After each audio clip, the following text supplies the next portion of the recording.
Assalamu alaikum. Alors, tout d'abord, je me présente, c'est Fofana Namizata. Je remercie le bon Dieu, tout d'abord, et le prophète Mohammed, sallallahu alayhi wa sallam. Et je remercie aussi les personnes qui ont partagé ma précédente vidéo, qui a fait plus de 3000 vues. Qu'Allah vous protège. Je remercie aussi mon professeur du cours arabe, monsieur Mamoudou Meïté, qui m'a appris tout ce que je vais vous dire aujourd'hui. Alors aujourd'hui, je viens avec une nouvelle leçon. C'est les mauvais actes durant la prière. C'est déconseillé de les faire durant la prière, mais cela ne suspend pas votre prière. Alors, tout d'abord, on n'a pas le droit de tourner la tête durant la prière. Par exemple, faire des gestes, regarder en haut, regarder en bas, regarder partout. Le prophète a dit que cela n'est pas du tout conseillé durant la prière. Deuxièmement, on n'a pas le droit de lever le regard vers le ciel. Par exemple, on n'a pas le droit de rester longtemps en regardant le ciel comme ceci. Car à la longue, le prophète sallallahu alayhi wa sallam a dit qu'une personne regardant le ciel durant la prière augmente ses chances d'être aveugle. Alors, troisièmement, on n'a pas le droit de mettre les mains sur les hanches, comme ceci. On n'a pas le droit. Quatrièmement, c'est déconseillé de retenir les cheveux ou de relever ses habits durant la prière. Cet acte est déconseillé. Cinquièmement, pas le droit de claquer les doigts ou de les croiser. C'est déconseillé durant la prière. Sixièmement, il est déconseillé de passer les mains sur l'endroit où on se prosterne. Par exemple, où on met sa tête par terre, on n'a pas le droit de balayer la poussière. On peut faire ça une seule fois, mais pas le droit de faire ça plusieurs fois. Après, on va passer à la septième.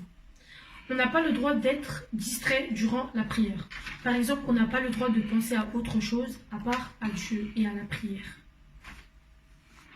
Huitièmement, pas le droit de réciter, par exemple, des versets du Coran pendant la prosternation. Par exemple, quand on se prosterne, on dit Subhana Rabbi al-Azim wa bihamdihi. On n'a pas le droit de réciter, par exemple, la Fatiha. Ce n'est pas l'endroit où on doit réciter ça.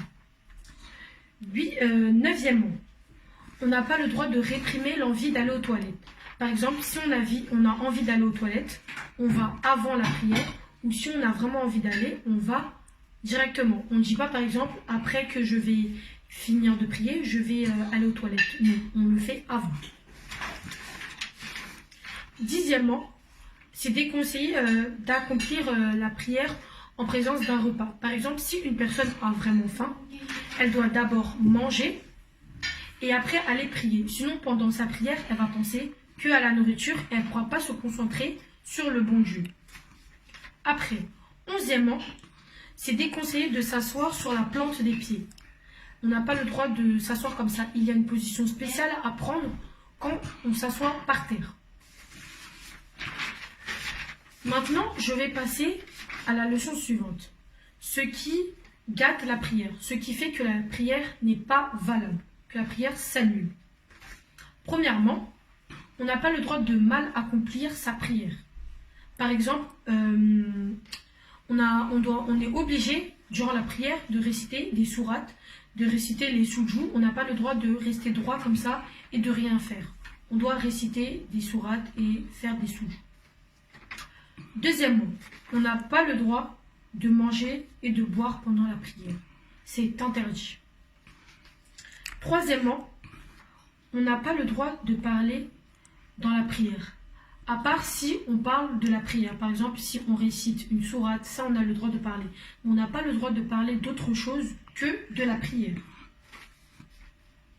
Quatrièmement, on n'a pas le droit de rigoler pendant la prière. Par exemple, on n'a pas le droit d'entendre le son de votre voix pendant que vous rigolez. Cela annule directement votre prière. Cinquièmement, on n'a pas le droit de faire beaucoup de gestes. Par exemple, sauter, faire des grands gestes, tout ça est interdit durant la prière. Sixièmement, il est interdit de doubler sa prière. Par exemple, si la prière de 13 heures, c'est de faire 4, on n'a pas le droit de faire 8. Car cela annule directement votre prière. Donc, pas le droit de doubler votre prière. Septièmement, on doit faire la prière dans l'ordre. Par exemple, si on n'a pas fait la prière de 13 heures, on doit forcément la faire avant de faire la prière suivante de 16 heures. Donc, on doit vraiment faire les prières dans l'ordre. Voilà, alors je remercie mon professeur du cours arabe qui m'a appris ça et je remercie le bon Dieu qui me fait tous les biens et toutes les bonnes choses. Au revoir.